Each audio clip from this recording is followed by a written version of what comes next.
جب ایمان لائے ہو تو اس کے تقاضے پورے کرو. تقاضے کیا ہیں؟ ایمان ہے تو عمل درست ہونا چاہیے، ایمان ہے تو جہاد ہونا چاہیے، ایمان ہے تو جان اور مال کھپانی چاہیے.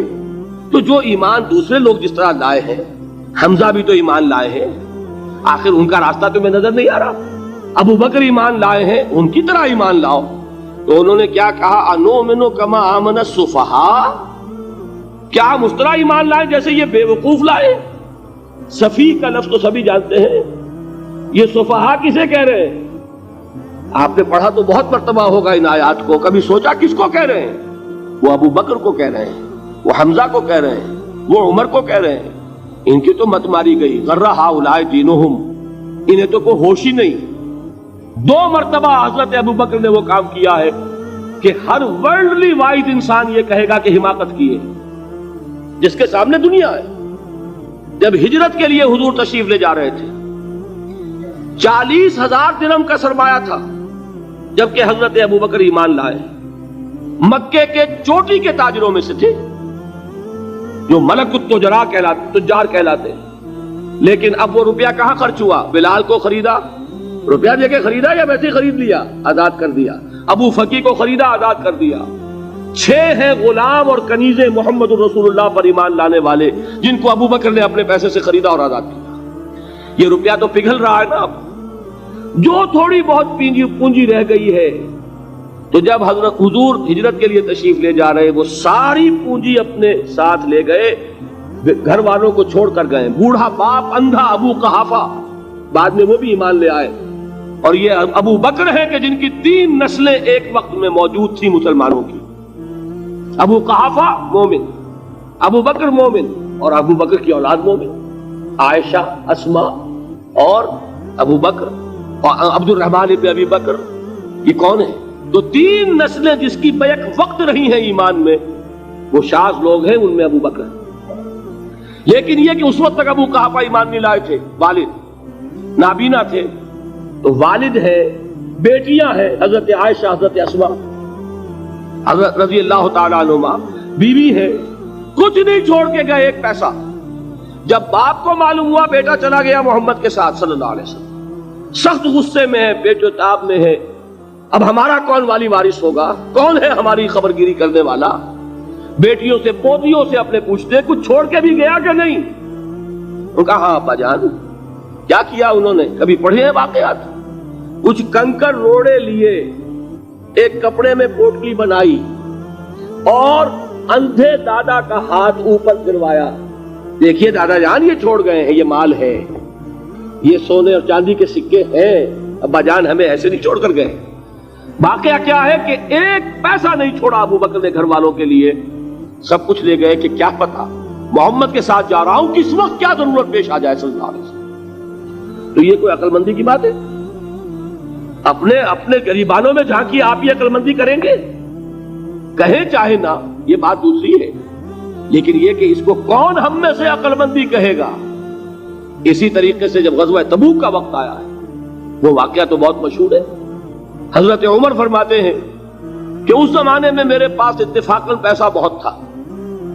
میں نے یہ سوچا دل میں کہ اس مرحلے پر تو میں ابو بکر سے بازی لے جاؤں گا. مسابقت ان میں بھی تھی، لیکن نیکی کی مسابقت، خیر کی مسابقت، انفاق فی سبیل اللہ کی مسابقت. تو میں نے سوچا کہ میں بازی لے جاؤں گا. میں نے کیا کیا؟ کل دولت جو تھی اس کے 2 حصے کیے. ایک حصہ گھر رکھا اور ایک لا کے حضور کی خدمت میں پیش کر دیا.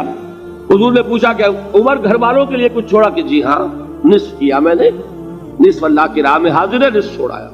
ٹھیک ہے. اب وہ آئے ابو بکر، پوچھا حضور نے ابو بکر گھر والوں کے لیے کچھ چھوڑا؟ کہ نہیں، صدیق کے لیے ہے خدا کا رسول، بس گھر میں اللہ اور اس کے رسول کے نام کے سوا کچھ نہیں چھوڑا. یہی ہے نا، پروانے کو چراغ ہے، بلبل کو پھول، بس، اور صدیق کے لیے ہے خدا کا رسول، بس، مجھے گھر والوں کے لیے کچھ نہیں چاہیے. یہ کام جو ہے، تو یہ جن کا ہم اس وقت ذکر پڑھ رہے ہیں منافقین، ان کے نزدیک حماقت تھی یا عقل مندی تھی؟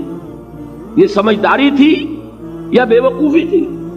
وہ ہے جو بات کہہ رہے ہیں کہ جب ان سے کہا جاتا ہے ایمان لاؤ بھلے لوگوں کی طرح جیسے دوسرے لوگ ایمان لائے ہیں، تو کیا کہتے ہیں؟ انؤمن کما آمن السفہاء الا انہم هم السفہاء ولکن لا یعلمون. آگاہ ہو جاؤ، اصل احمق یہ ہے، اصل بے وقوف یہ ہے، انہیں نہیں پتا کہ حقیقت کیا ہے، نفع کیا ہے، نقصان کیا ہے. وہ جو بات میں نے سورۃ العصر میں بیان کی تھی، والعصر ان الانسان لفی خسر الا الذین آمنوا وعملوا الصالحات وتواصوا بالحق وتواصوا بالصبر. جس کے ذہن اور قلب پر یہ صورت کندہ ہو جائے گی، اس کے نزدیک عقل مندی یہ ہے کہ سب کچھ اللہ کی راہ میں لگا دو. جس کے دل میں یہ بات بیٹھی نہیں، اس کے لیے عقل مندی یہ ہے کہ بچا بچا کر رکھو، چھپا چھپا کر رکھو، سنبھال سنبھال کر رکھو. عقل مندی کا اس میں تقاضا کچھ اور، اس میں تقاضا کچھ اور. لیکن یہاں بھی فرمایا وَلَٰكِن لَا يَعْلَمُونَ، انہیں ابھی علم نہیں ہے اس کا.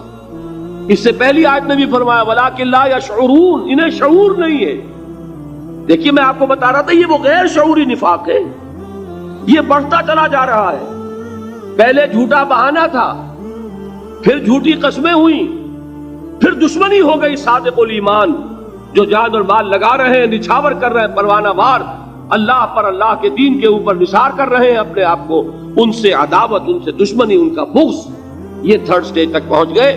اب بھی وہ اپنے آپ کو منافق نہیں سمجھتے، وہ سمجھتے ہیں عقل مند تو ہمیں، یہ تو بے وقوف ہے. ہم ہیں اصل میں بھائی، سمجھ کے چلنا چاہیے، تیل دیکھنی چاہیے، تیل کی دھار دیکھنی چاہیے، دائیں بائیں دیکھنا چاہیے، حفاظت کا بھی خیال ہونا چاہیے. یہ ساری چیزیں تو عقل مندی ہے نا دنیا کے اعتبار سے. تو وہ تو انہیں بے وقوف سمجھ رہے ہیں، اپنے آپ کو منافق کہاں سمجھیں گے؟ چاہیے ٹھیک ہے بھائی، دین بھی چاہیے لیکن دنیا کی فکر بھی چاہیے کہ نہیں؟ یہ آپ کہتے ہیں کہ نہیں کہتے؟ یہ تو بات آپ نے بہت دفعہ سنی بھائی، ٹھیک ہے دین بھی ہونا چاہیے لیکن دنیا بھی تو ہونی چاہیے کہ نہیں؟ یہ ہے سمجھ دنیا کی، یہ ہمارے معیارات ہیں. یہی وجہ ہے کہ دین ذلیل سے ذلیل تر ہو رہا ہے. دین وہ جو میں نے حال ہی کے اشعار سنائے تھے کہ پستی کا کوئی حد سے گزر نہ دیکھے، اسلام کا گر کر نہ ابھر نہ دیکھے، مانے نہ کبھی کہ مد ہے ہر جزر کے بعد دریا کا ہمارے جو اتر نہ دیکھے. یہ دریا چڑھا کب تھا؟ جب صحابہ کرام نے وہ فینیٹسزم جس کو آج ہم کہیں گے اس کا جب مظاہرہ کیا، اس کا ثبوت دیا، دامے درمے سخنے، جان مال تن دھن سب لگا دیا، تو اللہ کے دین میں بہار آ گئی، رونق آ گئی، دین کا غلبہ ہو گیا. اور جب ہم اپنے سمجھ کر رکھیں گے تو ظاہر بات ہے کہ اس کا تو پھر جو حشر ہوگا وہ وہی. دین میں کمزوری، ہماری دنیا جو ہے پھل رہی ہے، پھول رہی ہے، دین جو ہے وہ کمزور ہوتا چلا جا رہا ہے. یہ ہے تھرڈ سٹیج اس نفاق کی کہ جس کے بعد اب کوئی امکان واپسی کا نہیں ہو.